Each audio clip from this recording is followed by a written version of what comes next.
Hello friends, and welcome to the series of video lectures on organizational behavior. This is Dr. Arpita Chaudhary, Associate Professor, GD Government Girls College, Alwar.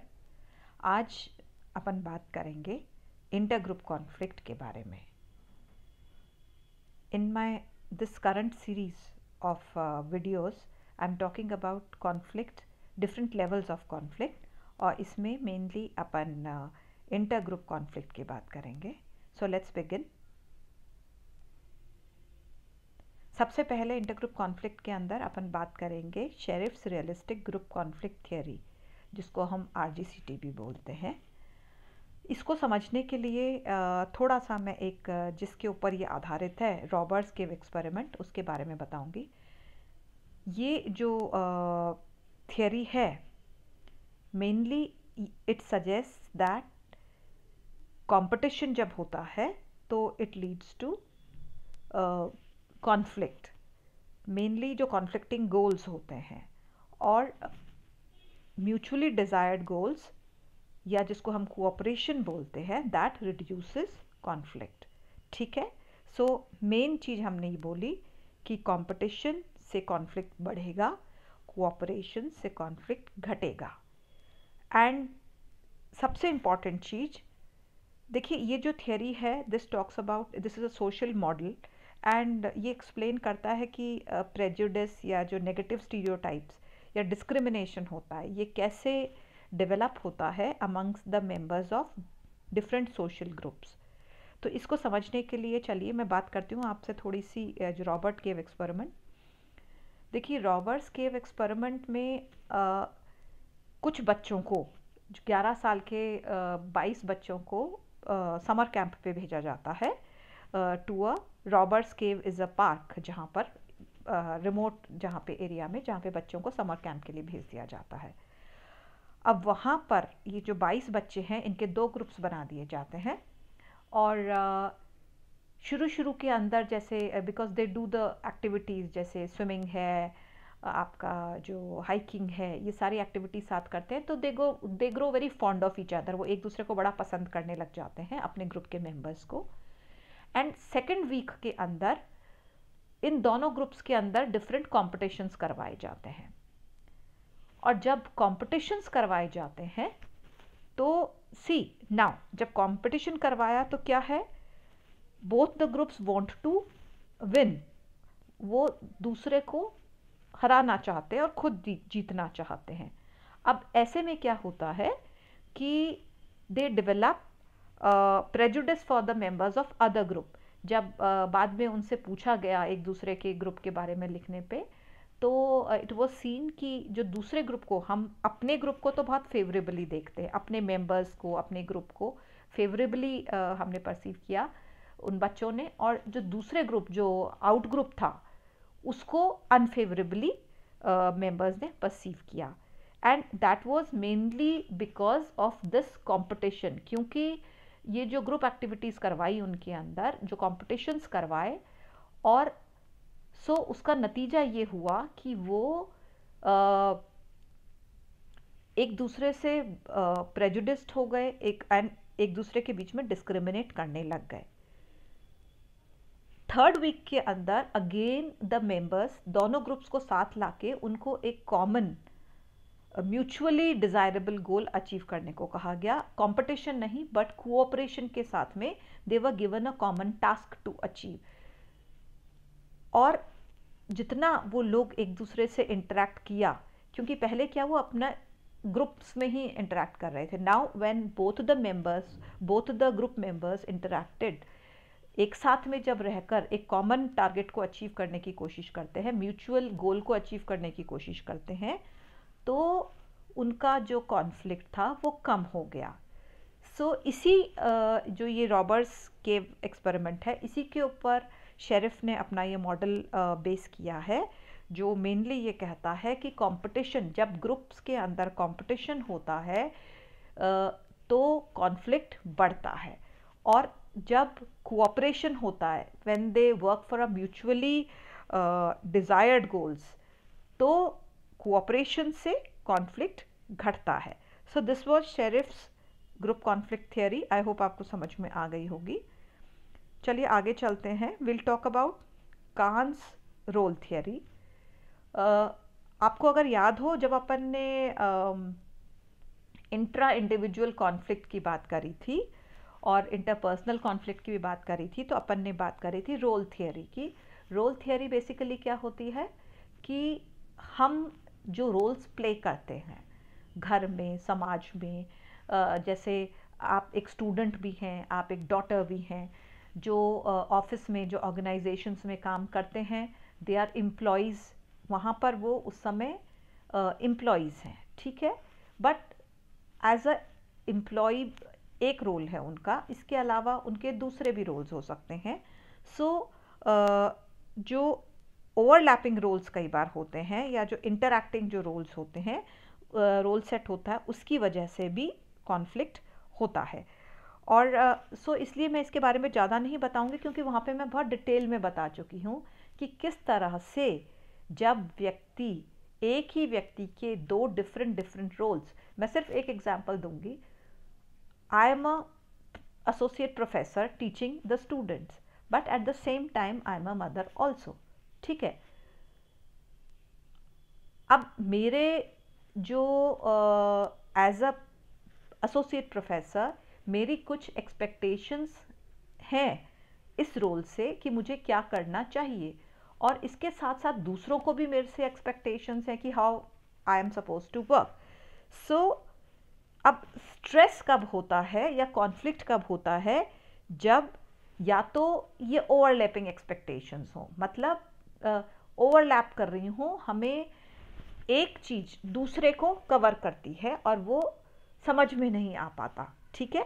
या दूसरी चीज जब होती है, जब unclear, या हमें पता ही नहीं हमें क्या करना है। If I do not know what am I suppose to teach you, how am I suppose to teach you, then conflict होगा, ठीक है। सो या तो इनकम्पैटिबल एक्सपेक्टेशन, जो कि बहुत ही अनरियलिस्टिक एक्सपेक्टेशंस हैं, वो भी कॉन्फ्लिक्ट कॉज कर सकती हैं, या जब एक्सपेक्टेशंस बहुत अस्पष्ट हैं, वेग हैं, अनक्लियर है, even they result in conflict. So role theory, जो काहन की रोल थियरी है, वो यही कहती है कि स्ट्रेस जो होता है, कॉन्फ्लिक्ट जो होता है, इट रिजल्ट्स फ्रॉम कॉन्फ्लिक्टिंग और इनकम्पैटिबल एक्सपेक्टेशंस और अनक्लियर और वेग एक्सपेक्टेशंस, ठीक है। ओके, चलिए आगे बढ़ते हैं। अब हम बात करेंगे कॉजेज ऑफ इंटरग्रुप कॉन्फ्लिक्ट की, कारण क्या हैं। देखिए, कारण हमने इंटरपर्सनल कॉन्फ्लिक्ट के भी कारण करे, हमने इंट्रा इंडिविजुअल कॉन्फ्लिक्ट के भी कारण करे। जब हम इंटरग्रुप कॉन्फ्लिक्ट के कारण, कुछ कारण तो समान रहते हैं, लेकिन इंटरग्रुप कॉन्फ्लिक्ट के जो विशेष जो अलग हैं जो बाकियों से, उसकी मैं बात करूंगी। सबसे पहला जो कारण है, that is competition for resources. जो संसाधन हैं वो सीमित हैं और हर व्यक्ति उनको पाना चाहता है। हर ग्रुप जो है, क्योंकि we are talking about the intergroup conflict, so हर समूह अपना कब्जा उन संसाधनों पे करना चाहता है। सो जो ऑर्गेनाइजेशंस हैं, they have limited resources and different groups, limited resources like budgets हैं, फाइनेंशियल क्रंच होता है, हर ग्रुप अपने आप को ज़्यादा से ज़्यादा प्रोजेक्ट्स लेना चाहता है, फाइनेंशियली दूसरे से बेटर करना चाहता है। इसके साथ साथ सप्लाईज बहुत लिमिटेड हो सकती हैं। देन स्पेस, ये स्पेस का भी एक बहुत प्रॉब्लम होता है जो ऑर्गेनाइजेशंस के अंदर, कि इम्पॉर्टेंट जो जगह है ऑफिस के अंदर, उस पर वहाँ उस पर किसका कब्जा होगा। सो ये कुछ जो लिमिटेड रिसोर्सेज हैं, competition for resources is a major cause of conflict in the organizations. जैसे सपोर्ट सर्विसेज होती हैं, जो आपके ऑफिस के अंदर सर्वेंट्स हैं या दूसरे जो सपोर्टिंग स्टाफ है, किसके साथ में होगा, किसको मिलेगा, गाड़ियों को लेकर हो सकता है, जो दूसरी जो हेल्प है उसको लेकर हो सकता है। So these are the very little things, लेकिन ज़्यादातर जो कॉन्फ्लिक्ट होते हैं वो इन कारणों से होते हैं, बिकॉज हर ग्रुप हर समूह अपना कब्जा रिसोर्सेज पर चाहता है। सो उसका एक कंपटीशन चलता रहता है और दूसरा ग्रुप पहले ग्रुप को ओवरपावर करने की कोशिश करता है। ठीक है। दूसरा जो कारण होता है दैट इज जुरिस्डिक्शनल एम्बिग्विटी। अब संगठनों में जो डिफरेंट ग्रुप्स वर्क करते हैं वहाँ पे हम ये देखते हैं कि ओवरलैपिंग रिस्पॉन्सिबिलिटीज़ होती हैं। ओवरलैपिंग रिस्पॉन्सिबिलिटीज़ मतलब देखिए कई बार क्या होता है, we have different departments in the organization, लेकिन कहीं ना कहीं कुछ कार्य जो होते हैं, कुछ फंक्शंस ऐसे होते हैं जो ओवरलैप करते हैं। आपको आपस में मिलजुल कर काम करना पड़ता है उन रिस्पॉन्सिबिलिटीज़ पर। सो फॉर एग्ज़ाम्पल देखिए कई बार क्या होता है, जो एक ग्रुप है, जो कोई अच्छी चीज़ होती है, कोई अच्छा कार्य होता है, हर ग्रुप उसका क्रेडिट लेना चाहता है and that group wants to take control. वो अपना कहना चाहिए ना, पावर, अपनी सत्ता अपनी बनाए रखना चाहता है, अपना कंट्रोल, नियंत्रण बनाए रखने के लिए wants to take credit of desirable activities. ठीक है। और वो नहीं चाहता कि उस क्रेडिट को कोई दूसरा ग्रुप शेयर करे। और कोई अनडिज़ायरेबल चीज़ होती है उसकी जिम्मेदारी दोनों ही नहीं लेना चाहते कोई भी। जो डिज़ायरेबल या जो प्रॉफिटेबल चीज़ है उसको हर जना पाना चाहता है, लेकिन कोई अनडिज़ायरेबल एक्टिविटी है उसकी कोई जिम्मेदारी नहीं लेना चाहता। So this overlapping responsibilities is also one of the reasons for conflict, क्योंकि हम जो संगठनों के अंदर जो समूह होते हैं वो अपना एकाधिकार, बिकॉज कंपटीशन, जैसे we are in a competitive world, so हम अपना चाहते हैं, एकाधिकार चाहते हैं, मोनोपोलाइज करना चाहते हैं, and that is the reason for the conflict. इसके अलावा टास्क इंटरडिपेंडेंस इज, जो अभी मैंने बोला था, ओवरलैपिंग रिस्पॉन्सिबिलिटीज़ होती हैं। जब ओवरलैपिंग रिस्पॉन्सिबिलिटीज़ होती हैं तो बहुत सी टास्क हमें आपस में we depend on each other. मैं आपको एक बहुत पहले भी मैंने एग्जांपल दिया था, मैं वापस यहाँ पर वही एग्जांपल दूंगी। जैसे एक संगठन के अंदर एक प्रोडक्शन डिपार्टमेंट है जो कि चीज़ों का बनाने को देखता है। ठीक है। और एक सेल्स डिपार्टमेंट या मार्केटिंग डिपार्टमेंट है जो कि उसके बेचने से संबंधित है। ठीक है। नाउ हिसाब से दोनों अलग अलग हैं, लेकिन अब प्रोडक्शन डिपार्टमेंट ने कितनी यूनिट्स बनाई, कितना करा, ठीक है, अब मार्केटिंग वाले को बेचना है। ठीक है। और इसी तरह से एक आपका होता है फाइनेंस जो फिक्स करता है कि इतनी प्राइसिंग होनी चाहिए, इससे कम हमें नहीं बेचना एंड ऑल दैट काइंड्स। ठीक है। नाउ अब जो जिसको बेचना है, मार्केटिंग वाले जो सेल्स वाले हैं, वो ज़्यादा से ज़्यादा सेल्स करने के लिए कई बार अपने जो प्रोस्पेक्टिव क्लाइंट्स होते हैं उनको बहुत से फ़ायदे, क्योंकि फ़ायदे भी दे सकते हैं सो दैट उनकी ज़्यादा सेल्स हो, या वो ये कह सकते हैं कि हम आपको थोड़े समय में इतने यूनिट्स प्रोवाइड कर देंगे। नाउ दिस इज़ डिपेंडेंट, अब कितनी यूनिट्स प्रोवाइड करोगी ये तो प्रोडक्शन टीम पर डिपेंड करेगा ना, या आप प्राइस कितना कम कर सकते हो ये तो जो फाइनेंस वाला जो उन पे डिपेंड करेगा। You can not do it on your own. So इसलिए मैंने बोला कि एक टास्क इंटरडिपेंडेंस होती है and this leads to group conflict many a times. क्यों? क्योंकि जैसे मैंने कहा सबका अलग अलग काम है, लेकिन कुछ जो चीज़ें होती हैं वो ओवरलैपिंग होती हैं, इंटरडिपेंडेंट होती हैं, एंड जिसमें ग्रुप्स एक दूसरे पर डिपेंडेंट रहते हैं, आपस के अंदर म्यूचुअली एक दूसरे पर डिपेंडेंट रहते हैं। बेशक दे आर इंडिपेंडेंट, ठीक है, लेकिन फिर भी कुछ चीज़ें, जैसे मैंने अभी जो एग्जांपल दिया, this is a very common example in most of the organisations, जहाँ पर जैसे मैंने कहा प्रोडक्शन टीम के अंदर या सेल्स और मार्केटिंग टीम के बीच के अंदर कॉन्फ्लिक्ट आ जाता है। Another cause of conflict is status struggles. Now देखिए मैंने जैसे पहले भी बोला कि हर ग्रुप, देखिए आजकल एक स्टेटस, हर ग्रुप अपना स्टेटस बढ़ाना चाहता है। ठीक है। और अपने आप को स्टेटस हायरार्की में टॉप पे रखना चाहता है। ठीक है। नाउ अब प्रॉब्लम तब आती है जब दूसरा ग्रुप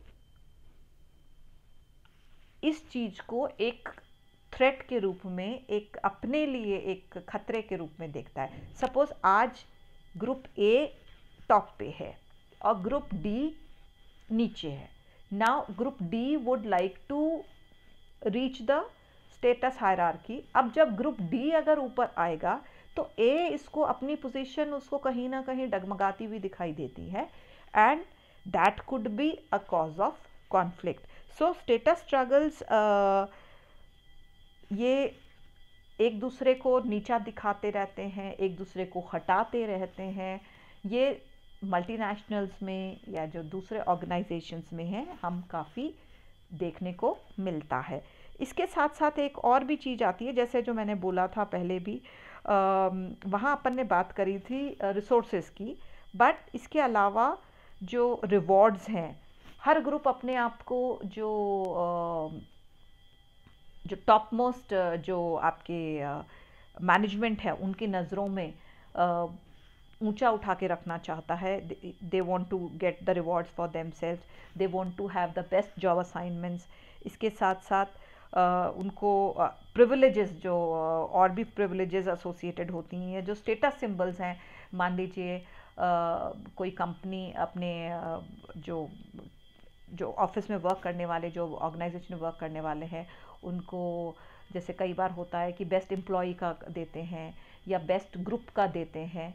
तो इस तरह का अगर रिवॉर्ड दिया जाता है तो all the groups want to have that reward, they want to have those privileges.